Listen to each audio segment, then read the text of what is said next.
O Senhor esteja convosco. Ele está no meio de nós. Proclamação do Evangelho de Jesus Cristo segundo Lucas.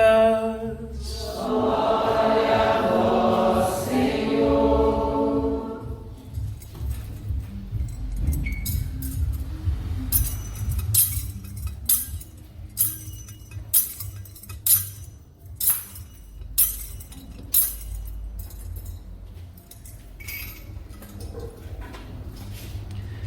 Naquele tempo, grandes multidões acompanhavam Jesus. Voltando-se, ele lhes disse: Se alguém vem a mim, mas não se desapega de seu pai e sua mãe, sua mulher e seus filhos, seus irmãos e suas irmãs, e até da sua própria vida, não pode ser meu discípulo. Quem não carrega a sua cruz e não caminha atrás de mim, não pode ser meu discípulo. Com efeito, qual de vós, querendo construir uma torre, não se senta primeiro e calcula os gastos, para ver se tem o suficiente para terminar?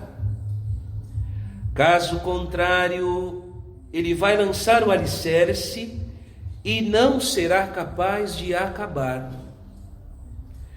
E todos os que viram isso começarão a caçoar, dizendo: Este homem começou a construir e não foi capaz de acabar. Ou ainda, qual o rei que ao sair para guerrear com outro, não se senta primeiro e examina bem se com 10.000 homens poderá enfrentar o outro que marcha contra ele com 20.000? Se ele vê que não pode, enquanto outro rei está longe, envia mensageiros para negociar as condições de paz.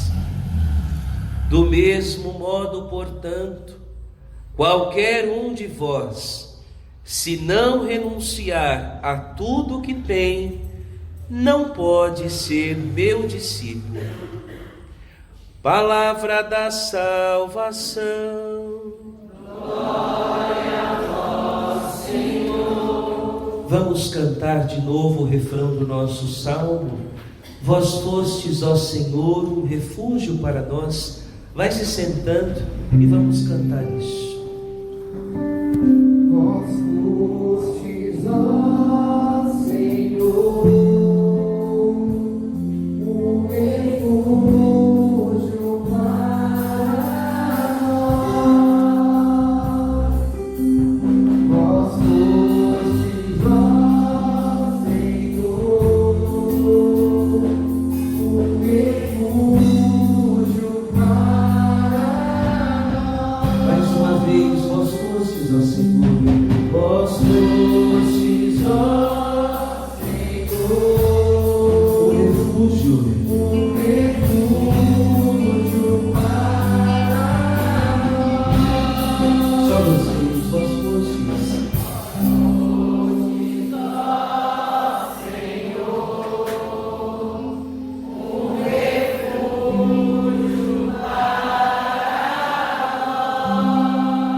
Antes mesmo de começar a homilia, eu quero convidar todos os jovens que estão sentados lá atrás a sentarem aqui. Tem muitas cadeiras vazias para vocês estarem todos juntos aí no fundo, sem necessidade alguma.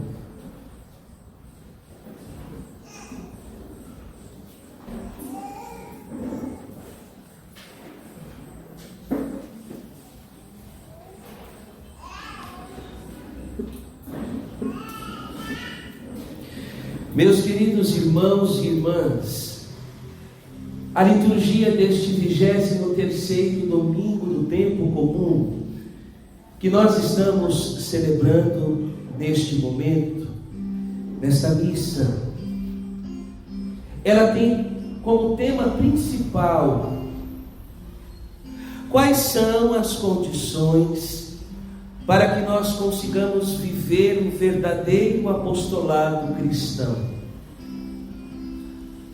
E se nós formos olhar para o evangelho que nós acabamos de ouvir, nós vamos ver que o desapego e a renúncia serão então as grandes condições que Jesus imporá àqueles que quiserem segui-lo de mais perto. Se nós formos relembrar do que acabamos de ouvir, nós vamos ver que Jesus está diante de multidão. Muitas eram as multidões que se aproximavam do Senhor, e se aproximavam cada vez mais. Por onde ele passava, o povo comprimia, todo mundo queria vê-lo, todo mundo queria tocá-lo, todo mundo queria fazer a experiência de pelo menos sentir a presença deste homem que era capaz de realizar tantas maravilhas.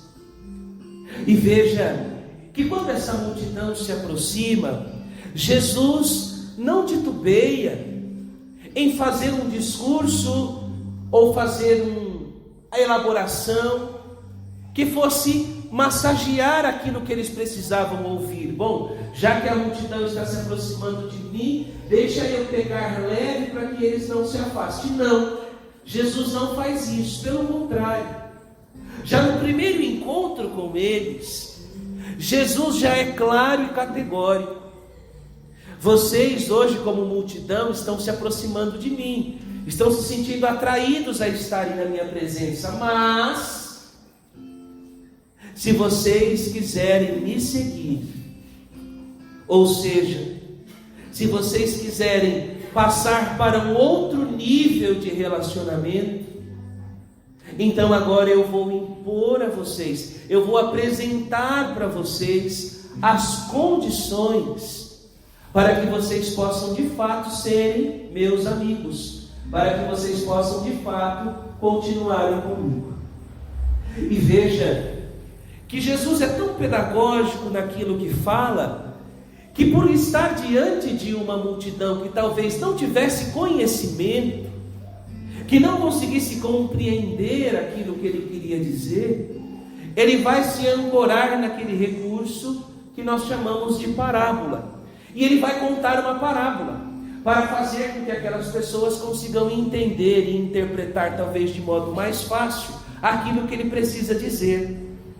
E hoje ele vai usar como pano de fundo da mensagem que ele quer deixar para nós o exemplo de uma grande construção ou de uma grande guerra.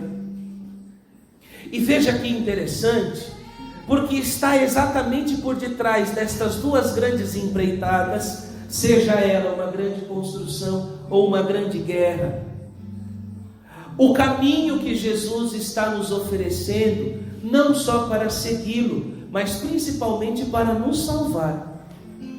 Se nós voltarmos 2 semanas atrás, nós vamos perceber que também as multidões foram até Jesus, e de modo especial os fariseus e mestres da lei, para perguntar para ele se todos se salvavam.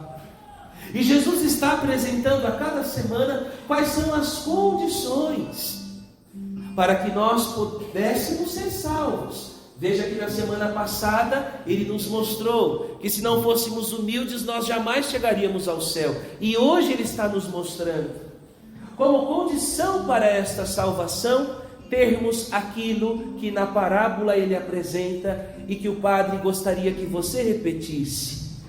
Diga comigo: ninguém chegará ao céu, ninguém conhecerá a Deus, sem se autoconhecer, sem fazer uma análise minuciosa sobre o seu próprio coração. É aqui que está o segredo. Não precisa falar. É aqui que está o segredo. Porque a grande construção a qual Jesus nos chama, ou a grande guerra que nós vamos ter que travar todos os dias não é contra realidades que estão fora, mas realidades que estão dentro de nós.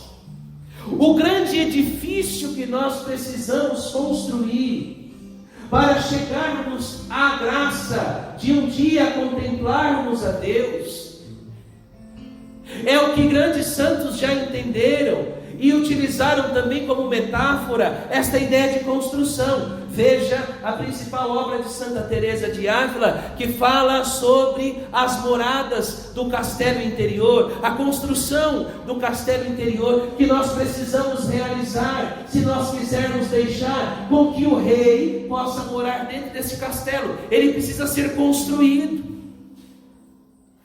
E veja que para ser construído não basta apenas você ter só boa vontade.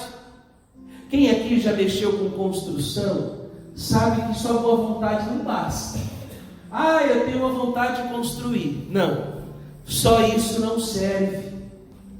Para que você consiga construir alguma coisa, você precisa, antes de mais nada, ter planejamento para saber se aquilo que você deseja construir, se para esta grande obra que você deseja iniciar, você tem materiais o suficiente para concluir a obra, para que não ocorra, como disse o próprio Evangelho, você passar vergonha diante dos outros, por ter, sem planejamento, iniciado uma construção e não conseguir concluí-la, porque não se planejou antes. Veja que este planejamento, o ato de planejar antes de entrarmos em um grande projeto, vai nos conceder duas graças. A graça de reconhecermos aquilo que nós temos. Então, eu quero construir determinada obra.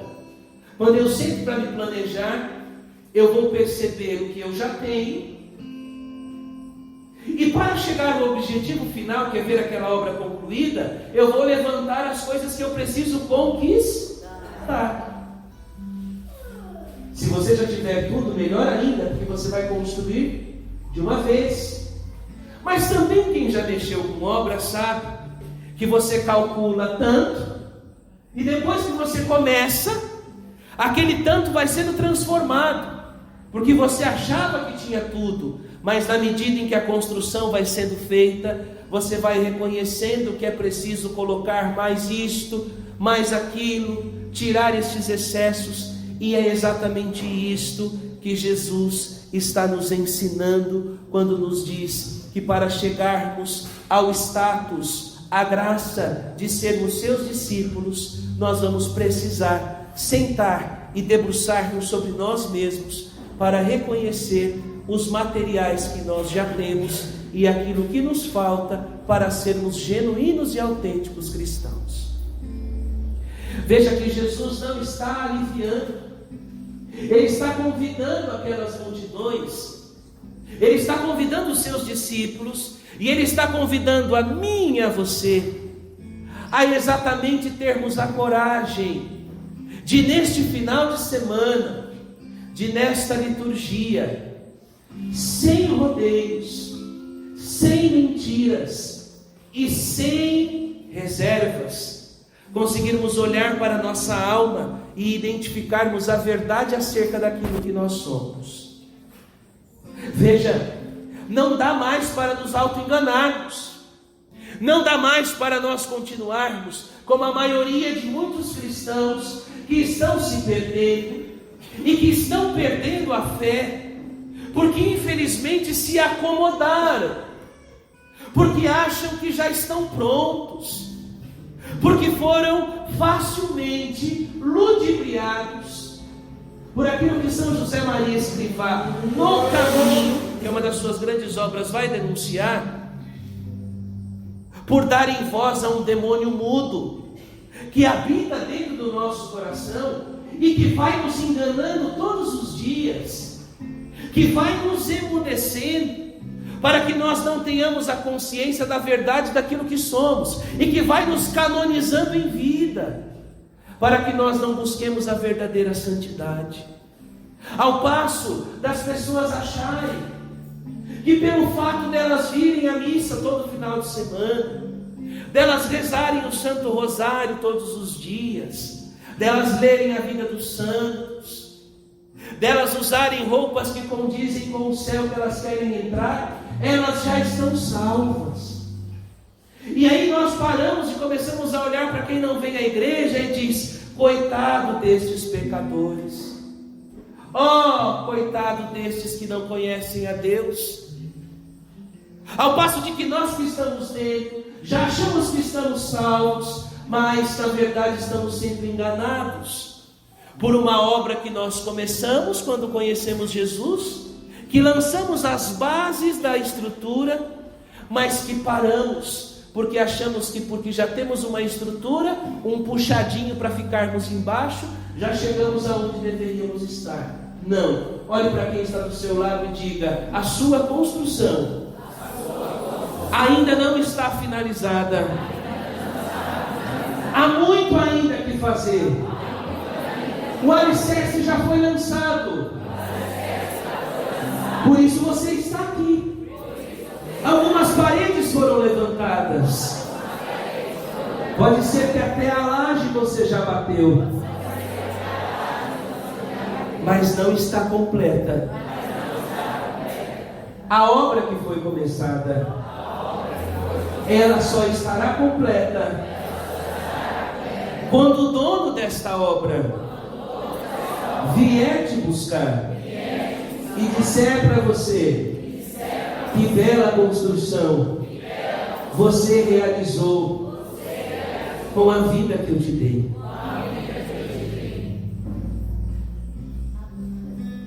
Enquanto você estiver vivo, enquanto eu estiver vivo, eu não posso cruzar os braços e achar que a minha casinha já está pronta. Não, ela não está pronta. Ela precisa sim de estrutura, ela precisa sim de boas paredes, mas ela precisa de um bom acabamento.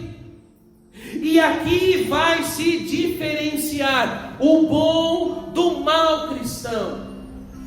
O bom cristão se contenta, aliás, o mau cristão se contenta em pôr a casa de pé.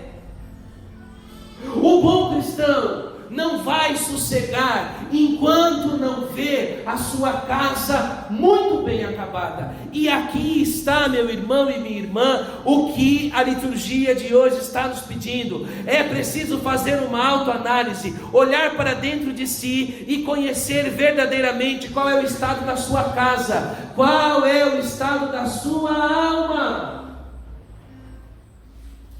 Porque não basta só estar dentro, não basta só cumprir os preceitos, não basta apenas ser aos olhos dos outros piedoso. É preciso conseguir sair deste nível de relacionamento superficial que todo mundo faz, para fazermos aquilo que só aqueles que amam são capazes de realizar. Porque até agora, enquanto lançamos só as bases da construção, enquanto só levantamos a parede e colocamos o teto, nós não fizemos mais do que a nossa obrigação. Já percebeu pessoas que batem no peito e dizem assim: mas eu não preciso me preocupar, porque eu sou uma pessoa boa, não falo mal de ninguém, pago meu dízimo, vou à igreja sempre, então eu já estou bem com Deus. Aí você pergunta: e você tem perdoado seu irmão? Não, mas esse negócio de perdão é uma coisa que depois a gente vê isso. Ah, você tem tido algum tipo de dificuldade, raiva, ressentimento? Ah, bobeirinha, isso é umas coisinhas pequenas, boba que a gente tem. Eu só não falo com ciclano, com beltrano, com fulano, com esse, com aquele, mas tá tudo bem, eu sou bom, eu ajudo todo mundo. E veja, nós vamos crescendo numa falsa ideia de que já estamos prontos, e de que não precisamos fazer nada para chegarmos aonde Deus deseja que estejamos. Diga para quem está do seu lado: Jesus apresenta neste Evangelho três grandes condições para sermos seus discípulos. A primeira, desapegar-se de si, das coisas e dos falsos afetos. Todos nós somos apegados. Não precisa falar não. Todos nós somos apegados, ou a coisas, ou a pessoas, ou a nós mesmos. Nós até dizemos que queremos seguir Jesus, nós até estamos aqui dentro, mas será que nós somos capazes de desapegarmos das coisas, das pessoas? Será que nós não somos aqueles que ainda estão impondo condições para seguir Jesus? Ah, sim, Senhor, eu vou te seguir, mas desde que eu tenha isso, eu possa levar isso, e eu possa ter isso garantido. Se todas essas coisas forem satisfeitas, então eu vou te seguir. Veja, um falso seguidor de Jesus, um falso discípulo, que não está seguindo Jesus por aquilo que Jesus é, mas que está junto com Jesus por aquilo que Jesus pode lhe dar. E quantas não são as pessoas assim hoje em dia? E aqui eu não digo nem tanto de apego a coisas materiais, mas de apego a si mesmo. Quantas não são as vezes que nós ouvimos assim: não, mas eu não vou àquela missa porque eu não me sinto bem. Não, eu caminho com Deus, eu quero estar com o Senhor para me sentir bem. Eu quero que Deus resolva o meu problema. Então eu venho à igreja para resolver o meu problema. O dia que meu problema for resolvido, qual é a motivação que eu vou ter para vir à igreja? Nenhuma. Ah, eu venho à igreja para alcançar a cura e a libertação da minha casa. Ok, Jesus curou e libertou a sua casa. Qual vai ser a motivação para você voltar na semana que vem? Nenhuma. Ah, eu venho à igreja porque eu estou precisando que Deus me conceda aquela graça, aquele milagre. Eu consegui aquela graça, aquele milagre. Qual vai ser a motivação para voltar na próxima semana? Nenhuma. Veja, eu não sou apegado a coisas, não sou apegado a pessoas, mas sou apegado a mim mesmo. Então, se a minha vontade não for satisfeita, eu não vou, eu não participo, eu só faço se as coisas estiverem de acordo com a minha vontade. Quem quiser me seguir e não for capaz de desapegar-se do seu pai, da sua mãe, da sua mulher, dos seus filhos, dos seus irmãos e irmãs, e até da própria vida, não pode ser meu discípulo. Está entendendo por que muitos são chamados, mas poucos são escolhidos? Está entendendo por que o amado Papa Emérito Bento XVI, lá na década de 60, escreveu um fascículo chamado O Futuro da Fé? E ele dizia exatamente isso, que nós iríamos nos reduzir cada vez mais a um pequeno rebanho. Por isso que nós não podemos avaliar a eficácia da nossa evangelização pela quantidade de pessoas. Não me enche o coração ver o espaço celebrativo São Miguel ou a tenda de Maria cheia ou vazia. Isto não move em nada o meu coração. Por quê? Nada me garante que aquela multidão que está vindo é realmente discípula. Às vezes é preferível ter meia dúzia que caminham com Deus do que ter 1 milhão que caminha só em busca dos próprios interesses. Por isso que a eficácia de uma ação evangelizadora numa igreja, numa paróquia, num grupo, numa pastoral, não se mede pela quantidade de pessoas, mas pelo nível da renúncia. Não é pela quantidade de pessoas que tem, mas pela capacidade daquelas pessoas que estão de darem a vida por Jesus. Aí sim eu vou entender que aquelas pessoas de fato conheceram a Deus. Porque se for uma multidão que só quer receber, só quer de Deus, só quer receber, não importa, não interessa, são nada mais nada menos do que sanguessugas da igreja.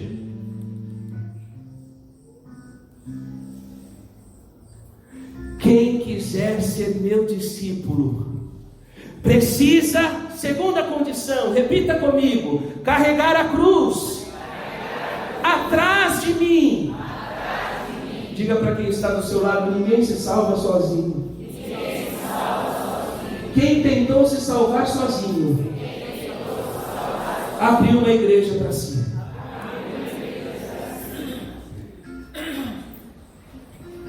Ninguém se salva sozinho.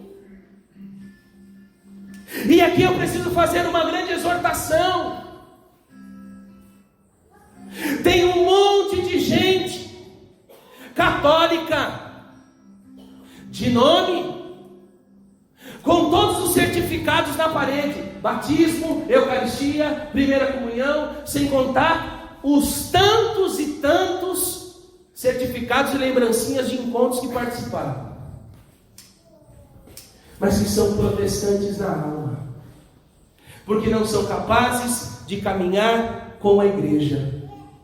Ninguém se salva sozinho. Quem quiser ser meu discípulo, diz o evangelho de hoje, versículo 27, quem não carrega a sua cruz e não caminha atrás de mim, não pode ser meu discípulo. O problema hoje é que todo mundo quer caminhar na frente de Jesus. Se ponha no seu lugar. Você é discípulo, o discípulo caminha atrás, à frente vai ao mestre, à frente vai à igreja. E se você não está disposto a isso, aqui não é o seu lugar.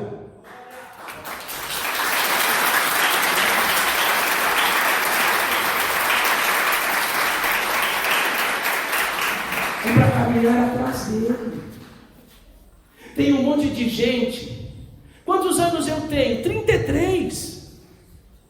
Que ousadia é a minha com 33 anos querer questionar uma igreja que tem mais de 2000?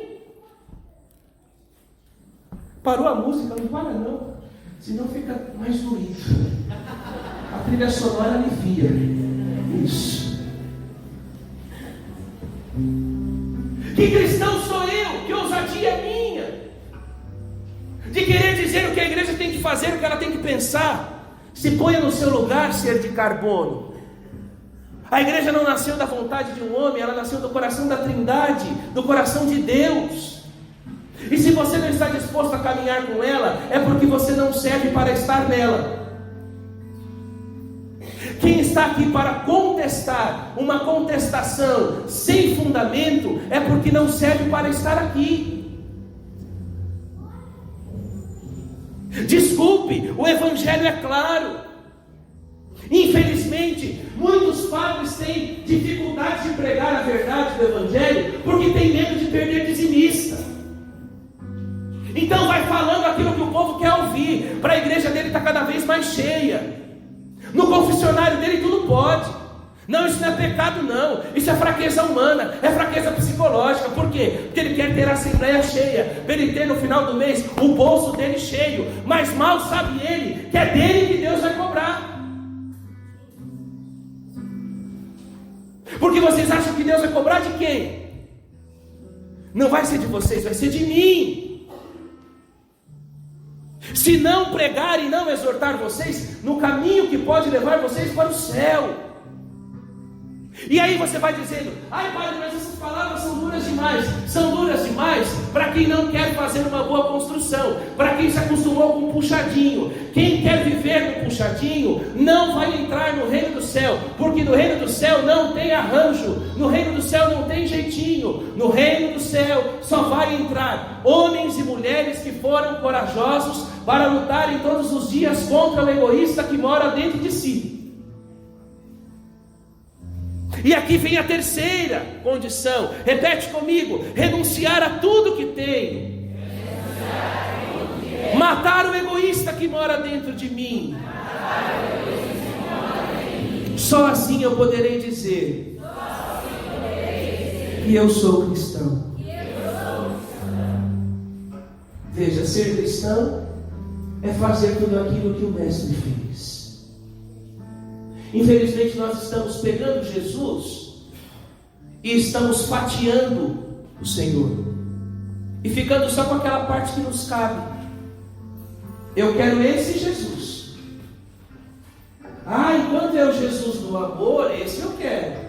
Então a gente vai se amar, a gente vai se abraçar. Então a gente tem que fazer encontro para se amar, para se abraçar. E vamos fazer cura interior. E a cura interior, tem gente que está a vida inteira na cura interior. Meu irmão, não foi de cura interior que ele disse que nós vamos chegar no céu. Quem quiser me seguir, pegue a sua cruz e me siga. A cura interior é um processo, mas não pode ser para você uma camisa de força, nem uma muleta.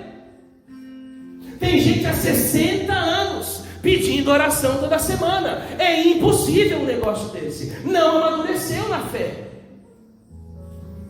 Até quando você vai depender que os outros rezem por você? Quando que você vai começar você a rezar por você mesmo? Chega disso. É porque eu estou com uma dor aqui dentro, eu passo por uma dificuldade, eu passo por uma angústia. Meu filho, olha para a cruz. Ou será que aqui foi refresco? Ou foi teatro? Vai doer mesmo, vai sangrar mesmo, vai encher, com perdão da palavra, o saco muitas vezes. Mas quem não estiver disposto a isso, por favor, não gaste mais o seu precioso tempo vindo para cá toda semana. Fique em casa, vá para o shopping, vá fazer outra coisa mais útil para a sua vida. Quem não estiver disposto a verdadeiramente crescer, não serve para caminhar com o Senhor. Veja, é matar o egoísta que mora dentro de mim. Veja que depois que a gente se autoconhece, depois que nós começamos a perceber que nós não somos tão bons,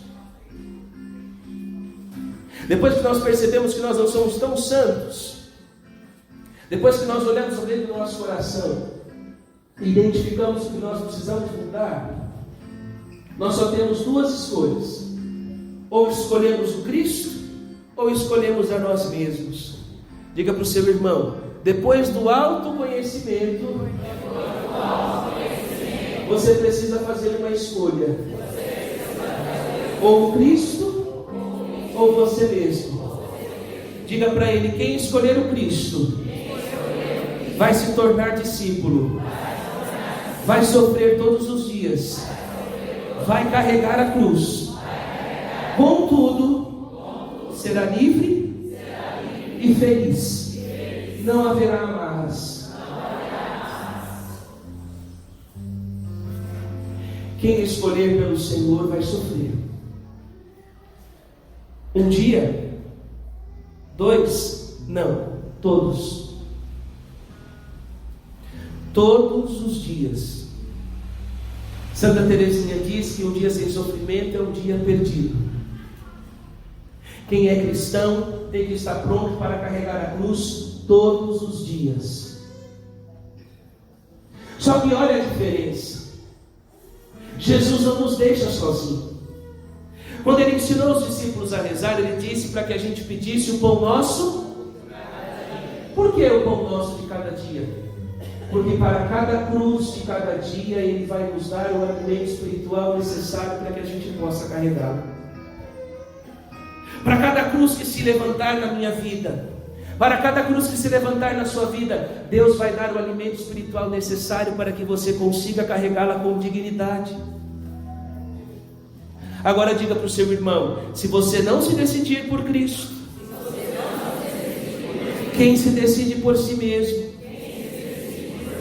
dá vazão ao egoísta que mora em si, jamais será discípulo, viverá de momento, será cristão de encontro, cristão de retiro, cristão que não tem raiz, literalmente uma mula sem cabeça.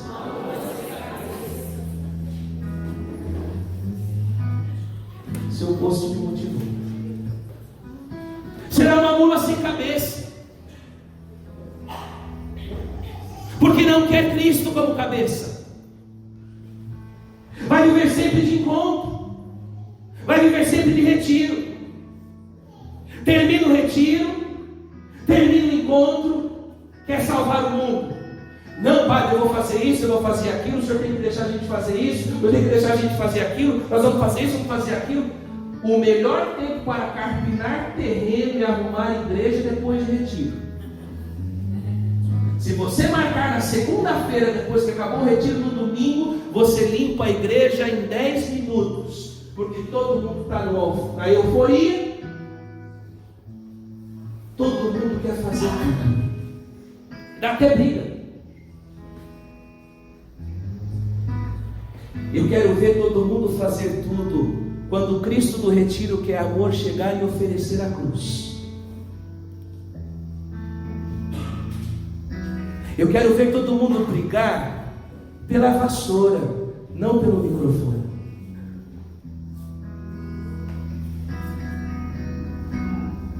É uma luta ter 10 pessoas aqui para lavar isso daqui. Agora coloca aqui um anúncio: abertas as inscrições para quem quiser fazer parte do Ministério de Música.